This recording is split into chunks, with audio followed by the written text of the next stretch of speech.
म्हाडा कोकण मंडळाच्या सोडतीला अखेर मुहूर्त सापडलाय। 5311 घरांसाठी 24 फेब्रुवारीला सोडत काढली जाणार आहे। ठाण्यामध्ये मुख्यमंत्री शिंदेंच्या हस्ते ही सोडत काढली जाईल। तर याआधी 7 नोव्हेंबरला सोडत निघणार होती, पण आता मुहूर्त सापडल्याचं पाहायला मिळतंय। फेब्रुवारीमध्ये ही सोडत निघतीये। म्हाडा कोकण मंडळाच्या सोडतीला अखेर मुहूर्त सापडलेला आहे। कोकणातील 5311 घरांसाठी 24 फेब्रुवारीला सोडत निघणार आहे। तर ठाण्यामध्ये मुख्यमंत्री शिंदेंच्या हस्ते ही सोडत काढली जाईल।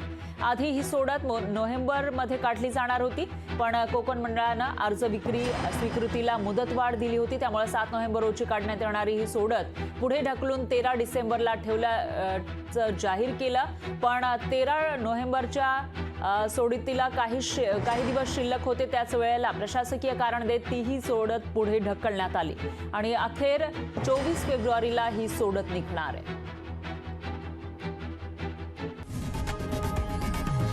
लोकशाही मराठी ऐका, पहा, जागरूक रहा।